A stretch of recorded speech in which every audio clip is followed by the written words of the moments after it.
toutes et à tous. À la une de ce 13h au Bénin, célébration de Ramadan après 30 jours de jeûne.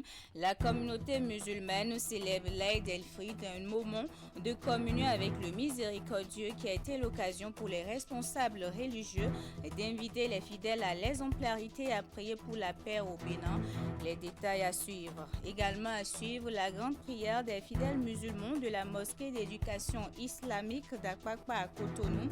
Ensemble avec le imam, ils ont remercié Allah pour ses bienfaits dans leur vie.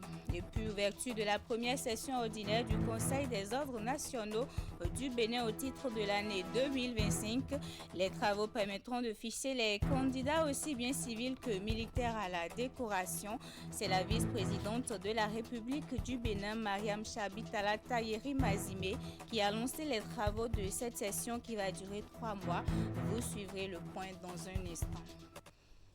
On est ensemble pour une demi-heure environ. Soyez les bienvenus au journal. La communauté musulmane du monde entier, tout comme celle de Godomain, fête le mois béni de Ramadan sur le terrain de Godomain. Sur cette place Idi, hommes, femmes et enfants ont imploré Allah sous la direction de l'imam de la mosquée centrale. Dans son prêche, il a invité les fidèles au respect strict des prescriptions de Allah. Suivez ici un extrait de ses propos au micro de Jules Etio et Elvis Tonoukoin.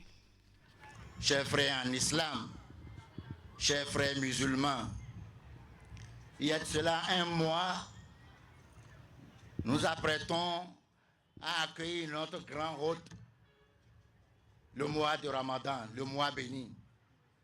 Mais aujourd'hui, nous sommes à la place d'Idi pour faire notre adieu au mois de Ramadan. Allahu Akbar. Hier, chers frères en islam, il était interdit pour tous les musulmans du monde de manger et de boire. Mais aujourd'hui, à partir de cet instant, la charia, la loi de Dieu nous a autorisé de manger et de boire. Alhamdulillah. Même il est interdit dans la tradition des prophètes de jeûner aujourd'hui. Harram al-Nabiyyu sallallahu alayhi wa sallam Sawm al-Fitr wal-Nahr. Chers frères en islam, hier, c'était interdit pour nous de s'approcher en pleine journée à nos femmes. Aujourd'hui, tout est permis. Alhamdulillah, Rabbil Alamin. Tout fini par fini. Tout fini par fini. Alhamdulillah. Ce que vous devez savoir, vous devez connaître, est que aujourd'hui, nous sommes vivants, forts et capables de travailler, de suivre la voie de Dieu, de prier, de faire les prières quotidiennes, de jeûner, obligatoire et surrogatoire. Aujourd'hui, c'est possible pour nous de faire les œuvres sociales. Aujourd'hui, c'est possible pour nous de se repentir et de s'embarrasser à la loi de Dieu et de faire ce que Allah et son prophète Mohammed sallallahu alayhi wa sallam nous a recommandé. Tout est possible aujourd'hui. Mais demain, ça serait impossible. Ça serait impossible. Alors, je vous appelle, chers frères en islam, de s'embrasser à Allah, de respecter la loi divine. Après la prière, quelques fidèles rencontrés ont estimé avoir passé un mois de jeûne sans problème. Ils souhaitent bonne fête à tous les musulmans du monde entier. Ils sont toujours au micro de Jules Etio Elvis Tonoukoin. J'ai à remercier Dieu, à remercier Allah pour nous avoir montré ce jour. Il y a un mois, nous avons commencé le carême. Et aujourd'hui, nous sommes en train de dire adieu à ce mois-là. Ça a été un mois d'intense prière, un mois de servitude pour Dieu. Un mois dans lequel les musulmans se sont montrés très fervents. Nous aussi. Alors nous remercions Dieu et lui demandons d'exaucer nos prières, d'exaucer à tous les musulmans les prières qu'ils ont eu à faire pendant ce mois-là et que surtout pour notre pays, que notre pays soit en paix. Parce que c'est quand il y a la paix que tout est possible. Et l'imam a prié, vous l'avez entendu, pour la paix dans ce pays. Je voudrais me mettre sur la même lancée et dire que je prie pour que Dieu éclaire nos dirigeants, que Dieu nous apporte toujours la lumière en toutes circonstances et qu'il permette à ce pays de vivre en paix et de se développer dans la sérénité. Sa grâce est infinie. Il nous a permis de commencer et de terminer. C'est l'essentiel. Et nous le prions de nous donner encore d'autres années pour pouvoir être avec les enfants et les accompagner. Ça s'est bien passé, on a bien prié. Les 30 jours, on les a bien faits. On remercie Dieu, on rend grâce que l'année prochaine soit plus meilleure que cette année. Je salue tous les musulmans du monde entier.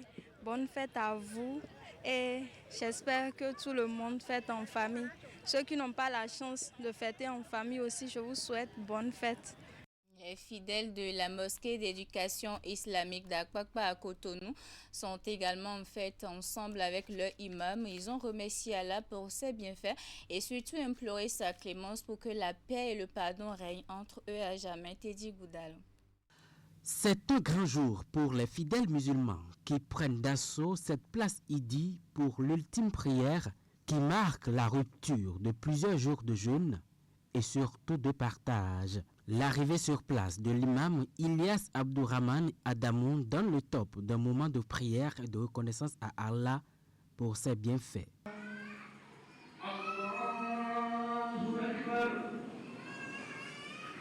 En ce jour de Ramadan, ces fidèles musulmans se sentent encore plus réconfortés dans leur foi. On est en joie d'avoir fêté et on remercie Dieu et on prie beaucoup pour le président de la République qu'il termine bien son mandat. Je remercie le bon Dieu qui nous a permis de célébrer ce jour. C'est un sentiment de soulagement, de fierté d'avoir accompli l'un des piliers de l'islam. J'ai prié pour nos dirigeants, en particulier notre président de la République. J'ai prié pour que la paix surtout dans notre pays.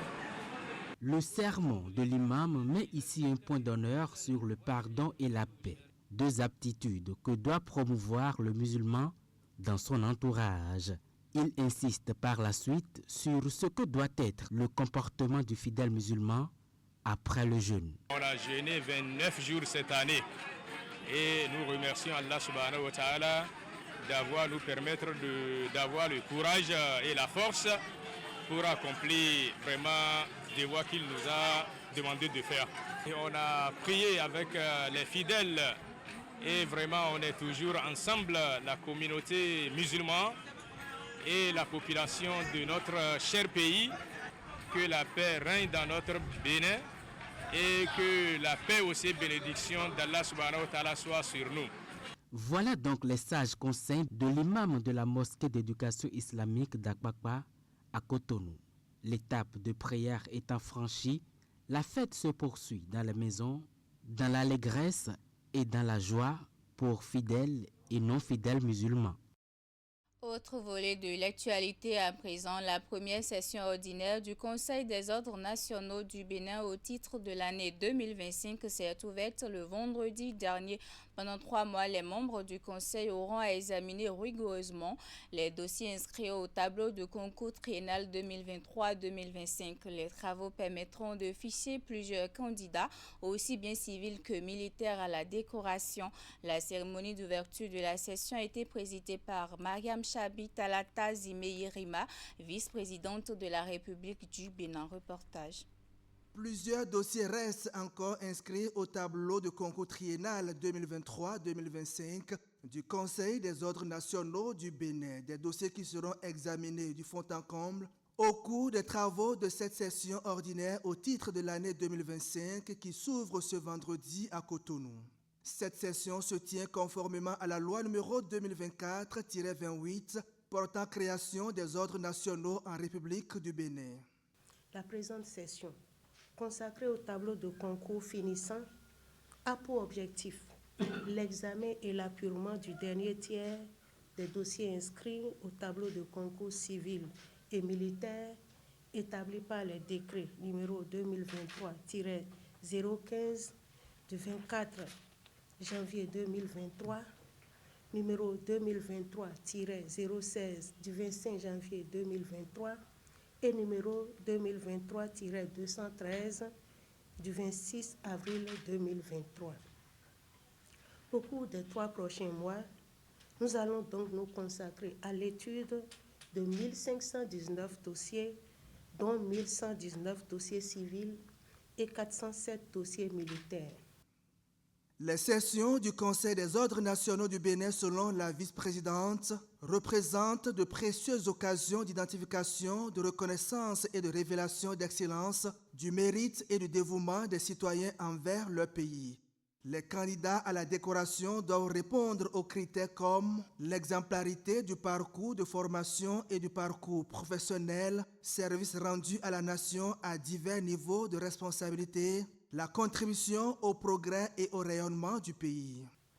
Nos travaux ont donc pour but principal la distinction des citoyens qui, par leur dévouement quotidien, leur abnégation et sacrifices divers, ont contribué au progrès et au rayonnement de notre pays. La session va durer 3 mois. Les travaux vont également permettre de préparer l'élaboration du tableau de concours 2026-2028. Occasion saisie par la vice-présidente pour lancer un appel aux structures partenaires afin qu'elles facilitent le processus de collecte des propositions des candidatures par le respect des délais et la qualité des candidats. En santé, la semaine de lutte contre l'endométriose initiée par l'ONG Endo Espoir, dont le cadre de son 5e anniversaire a pris fin le vendredi dernier, elle s'est soldée par un gala caritatif en vue de soutenir l'ONG dans ses actions en faveur des femmes atteintes de la maladie. Le point avec Esther Tofa. C'est cette soirée de gala qui a mis un terme aux 5 jours d'activisme d'Innocentia Alagbe et son ONG contre l'endométriose. Les organisateurs, à l'occasion de la soirée, se sont confondus en remerciements et en plaidoyer. Merci à tous ceux qui sont là ce soir, tous ceux qui, depuis le début, ne nous ont pas abandonnés et qui nous accompagnent de diverses manières. Merci à la délégation italienne qui est arrivée depuis la semaine passée et qui a passé toute la semaine avec nous à mener diverses activités. Nous disons également merci aux partenaires. L'endométriose est ce poison qui fauche des rêves, brise des noms. Mais ce fléau ne sera plus si nous affrontons ensemble l'inconnu. Un simple geste, une étincelle, et l'espoir devient providence. Un don, une main fraternelle pour éclairer leur existence. Partenaire des premiers jours de l'ONG Endo Espoir à travers la Fondation Gbaounou, le président de l'Assemblée nationale a confié que son accompagnement est une mission divine. Il a réitéré son engagement à toujours soutenir ce combat. Lorsque je me suis engagé à accompagner cette ONG que les deux ont créée en quelque sorte, disons que plus le dire partie bien sûr du professeur Dinako et de sa parturiente. Voilà comment on peut être à l'origine de quelque chose et l'abandonner. Et nous avons pris l'engagement de continuer le combat. Et si cette soirée caritative a été organisée, c'est parce que une seule hirondelle ne fait pas le printemps. La soirée de gala a connu la présence d'un parterre de personnalités venues soutenir les actions d'Endo Espoir. Plus de 5 millions de francs CFA ont été collectés à l'issue de ce gala caritatif. On reste toujours dans ce registre pour dire que l'endométriose est un mal qui traduit à la fois une réalité difficile chez les femmes. Il combine douleurs physiques et psychologiques en lien avec l'appareil génital de la femme.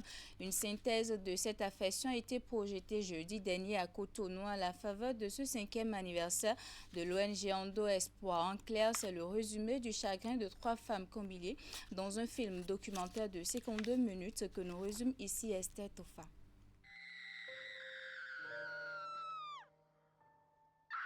Ces cris sont ceux d'une femme qui souffre à l'intérieur. Son mal n'est pas visible, mais la ronge. Handicap invisible. Ce film documentaire de 52 minutes fait une immersion dans le quotidien de 3 femmes atteintes de l'endométriose.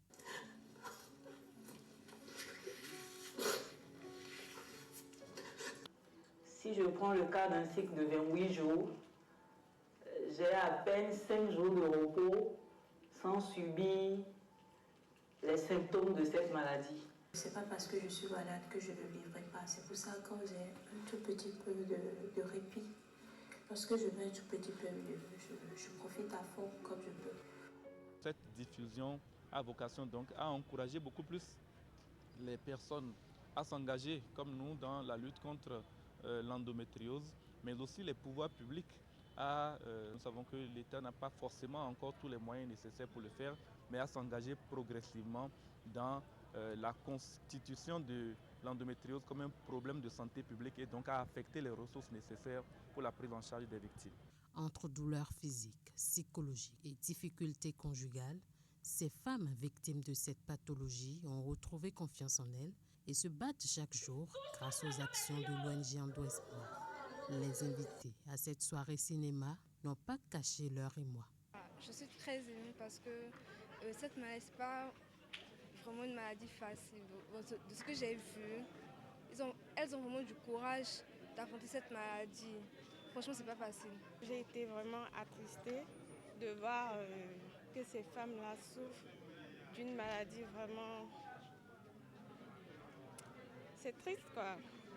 Et personnellement, je suis activiste des droits de la femme et c'est vrai que je n'ai pas encore les moyens, mais je pense que je vais quand même utiliser ma voix et aider ces personnes-là. La diffusion de ce film Handicap invisible est l'avant-dernière activité de cette semaine de lutte contre l'endométriose initiée par l'ONG Endo Espoir. Ceci dans le cadre de la célébration de son 5e anniversaire. On finit par la Chambre des métiers de l'artisanat du Bénin qui a signé une convention de partenariat avec l'ONG suisse Contact vendredi dernier.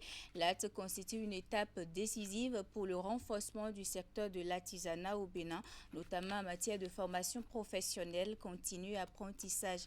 La cérémonie solennelle de signature de cette convention a eu lieu au siège de la CIBA Bénin. Le reportage.